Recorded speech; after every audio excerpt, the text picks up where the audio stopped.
தாவேகா சார்பில் அதாவது மாவட்ட ரீதியாக அவர்களை அழைத்து இந்த கௌரவிக்கும் நிகழ்ச்சி ஆண்டுதோறும் நடைபெற்று வருவது வழக்கம்.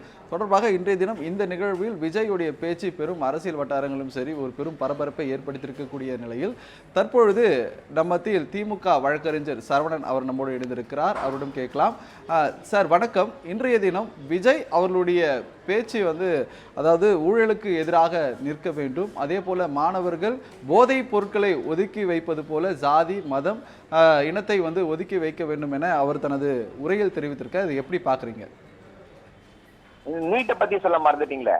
நீட்டு மட்டுமே உலகம் என்று இருக்கக்கூடாது என்றும் பேசியிருக்கிறாரு, அதை விட்டுட்டீங்களே. அது எவ்வளவு ஒரு வேதனையான விஷயம். இங்க மாநில உரிமைகளுக்காக நாம் போராடி கொண்டிருக்கிறோம். உங்களை யாரும் இங்க இறங்கி போராடுங்க, ஒன்றிய அரசுக்கு எதிராக நீட்டுக்கு எதிராக குரல் கொடுங்கள் என்று கூப்பிடவில்லை. நீங்க பயப்பட வேண்டாம். அதற்காக நீட்டெல்லாம் ஒரு பெரிய விஷயமே கிடையாது. நீட்டை தாண்டி உலகம் இருக்கு, நீங்க அதையே போக்கஸ் பண்ணாதீங்கன்னு சொல்வதெல்லாம் ஏற்றுக்கொள்ள முடியாது. அதாவது மருத்துவர் ஆக வேண்டும் என்பது ஒவ்வொருடைய மாணவருடைய கனவு, ஒவ்வொரு பெற்றோருடைய கனவு. அதை சிறுமைப்படுத்துவது போல எப்படி நீங்க நீட்டை மறந்துருங்க, வேற எதையா பண்ணுங்க, இதுன்னா இதை எப்படி ஏற்றுக்கொள்ள? இது யாருடைய குரலாக இருக்கு? இது ஆதிக்க சக்திகளின் குரலாக ஒலிக்கிறது. பாஜக இருக்கவங்க யாரை கேட்டாலும் இப்படிதான் பேசுவாங்க. நீட் மட்டும்தானே சார், டாக்டர் மட்டும்தான் ஆகணுமா சார், வேற எவ்வளவு படிப்பு இருக்கு சார், போய் படிங்க சார் அப்படின்னு சொல்லுவாங்க.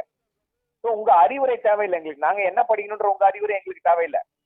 எது நியாயமானதோ, நான் என்ன படிக்கணும்னு ஆசைப்படுறேனோ அதை நியாயமான முறையில சட்டத்திற்கு உட்பட்டு சமூக நீதிக்கு உட்பட்டு வழங்க வேண்டும், எங்களுக்கு கிடைக்கப்பெற வேண்டும் என்பதுதான் இந்த கோரிக்கை. இதையெல்லாம் அவர் புரிந்து கொள்ளக்கூடிய நிலையில் இருக்கிறாரா என்று நமக்கு தெரியவில்லை. முதல்ல ஒரே ஒரு முக்கியமான வேண்டுகோள் என்ன அப்படின்னா, அரசியலிலே அவர் சாதிக்க நினைக்கிறார் என்றால் முதல்ல அந்த பனையூர்ல இருக்க ஏசி ரூம்ல இருந்து வெளில வரணும். அவரு ஏசி ரூம்ல இருந்து இறங்கி மக்களோடு மக்களாக பயணிக்க வேண்டும். அப்பதான் மக்களுடைய பிரச்சனைகள் என்று என்னவென்று தெரிய வேண்டும். அடுத்து என்ன சொல்றாங்க, ஊழலை பத்தி பேசியிருக்காருன்றாங்க. இந்த ஊழலை பத்தி எப்படிங்க தாவாக்கால இருக்கவங்க பேச முடியும்?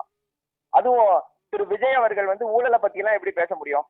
அவரு கூட ஒரு தடவை வச்சிருக்காரு. அவர் கட்சியில பெரிய பொறுப்பு, அவரு தான் அங்க தாவாக்கால எல்லாம் அப்படின்றாங்க. திரு ஆதவ அர்ஜுனா அவர் என்ன இந்திய சுதந்திர போராட்டத்தில் கலந்து கொண்டார் அப்படின்றதுக்காக அவரை அமலாக்கத்துறை அவர் வீட்டுல ரெய்டு நடத்திச்சா? இல்ல அவர் மேல வழக்கு பதிவு செய்து விசாரணை செய்து கொண்டிருக்கிறார்களா? இல்ல எதுக்கு அமலாக்கத்துறை அவருடைய வீட்டுக்கு ரெய்டுக்கு போனா? அவரை பக்கத்துல வச்சுக்கிட்டு ஊழலை ஒழிப்போம் அப்படின்னு சொல்றது எவ்வளவு வேடிக்கையாக இருக்கிறது. யார் இப்படி எல்லாம் எழுதி கொடுக்குறான்னு தெரியல. ஒருவேளை திரு ஆதவ அர்ஜுனாவே இப்படி எல்லாம் எழுதி கொடுக்குறாரோ நமக்கு தெரியல என்ன ஏதுன்னு சொல்லிட்டு. ஊழலை பற்றி பேசுவதற்கு திரு விஜய் அவர்களுக்கு எந்த விதமான தார்மீக உரிமையும் கிடையாது. அவர் ஏற்கனவே ஒரு அஃபிடவிட் ஃபைல் பண்ணிருக்காங்க. 15 கோடி ரூபாய் நாங்க இந்த பணத்தை கணக்குல காட்டல அப்படின்லாம் சொல்லி அஃபிடவிட் ஃபைல் செய்யப்பட்டிருக்கிறது. வருமான வரித்துறை நடவடிக்கை எடுத்திருக்கிறது. இதெல்லாம் எந்த கணக்குல வரும்? இதையெல்லாம் இந்திய தேசத்திற்கு செய்த சாதனை, சாக்ரிஃபைஸ் என்ற கணக்குல வருமா? அதுவும் நமக்கு புரியவில்லை. முக்கியமான இன்னொரு விஷயம் என்ன அப்படின்னா, தமிழ்நாட்டு மக்களுடைய நாடி துடிப்பு என்ன என்பதை உணராமல் வெறும் ஒரு அறிக்கை நாயகனாக வளர்ந்து கொண்டிருக்கிறார் திரு விஜய் அவர்கள். எதுக்குனாலும் ஒரு அறிக்கையை கொடுத்துடுறாரு. ட்விட்டர்ல அது 5000 பேர் பார்த்திருக்கிறார்கள், 1 லட்சம் பேர் பார்த்திருக்கிறார்கள், 6 லட்சம் பேர் பார்த்திருக்கிறார்கள் சொல்லி புலகாங்கிதம் அடைந்து கொள்ள வேண்டியதுதான். அதை தாண்டி மக்களிடையே அது ஏதாவது ஒரு இம்பாக்ட கிரியேட் பண்ணுமா? மக்கள் கிட்ட எப்ப கிரியேட் பண்ணும்?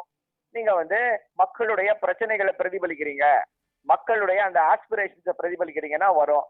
தப்பும் தவறுமான அறிக்கை, ஃபேக்சுவலி இன்கரெக்ட் அறிக்கை. முதல்வர் நிதி ஆயோக் கூட்டத்துக்கு போயிட்டு வரும்பொழுது எதிர்கட்சி ஆளுகின்ற மாநிலங்களில் இருக்கக்கூடிய முதல்வர்கள் யாருமே வரல அப்படின்னு சொல்லி ரேவந்த் ரெட்டியை மறந்துட்டாரு. பல எதிர்கட்சி மாநிலங்களை ஆண்ட எதிர்கட்சிகள் ஆளக்கூடிய அந்த மாநிலங்களின் முதல்வர்களை மறந்துட்டாரு. அதே போல இப்போ இந்த வழக்குல ஒரு அறிக்கை கொடுத்திருக்காரு. நம்முடைய அண்ணா பல்கலைக்கழக மாணவி பாலியல் பலாத்காரம் செய்யப்பட்டு அதுல 157 நாட்களிலே ஒரு சாதனையாக அந்த ஒரு தண்டனை வாங்கி தரப்பட்டிருக்கிறது. 157 நாட்கள்ல சிறப்பாக விசாரணை செய்த தமிழ்நாடு போலீஸ் அதை முடிச்சிருக்கு. அது உயர் நீதிமன்றத்தின் மேற்பார்வையில் நடந்தது அப்படின்னு சொல்லி அறிக்கை கொடுத்திருக்காரு. அது எப்படிங்க உயர் நீதிமன்ற மேற்பார்வையில நடந்துச்சு? அவங்க வந்து உயர்நீதிமன்றம் 3 ஆபீசர்ஸ் அப்பாயிண்ட் பண்ணிட்டு கேஸை முடிச்சு வச்சுட்டாங்க. நீங்க ஃபைல் பண்ணி கேஸை ப்ரொசீட் பண்ணுங்கன்னு சொல்லிட்டாங்க.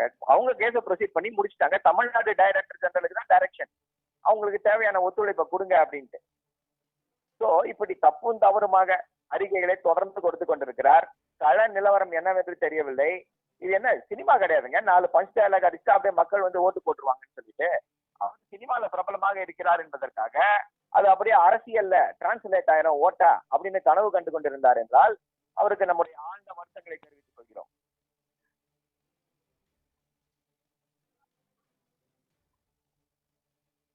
ஒரு பக்கம் குறிப்பிடுறாரு, ஒரு புறம் பெரியாருக்கு அரசியல் சாயம் பூசுகிறார்கள் அப்படின்ட்டு தெரிவிக்கிறார். இதை நீங்க எப்படி பாக்குறீங்க சார்? ஏன்னா தொடர்ந்து யூபிஎஸ்சி தேர்வுலையும் கூட பார்த்தோம்னா இல்ல பெரியாருக்கு அரசியல் சாயமா சாதி சாயமா?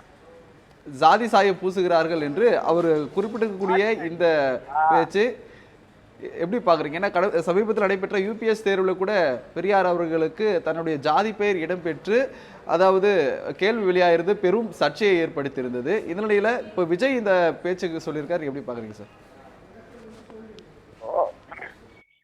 ஒரு கண்டனத்தை தெரிவிக்கிறீர்கள் என்றால் தைரியமாக இவர் இப்படி பண்ணிட்டாருங்க, இது தப்புங்க, இவரை கண்டிக்கிறோம்னு சொல்லணும்.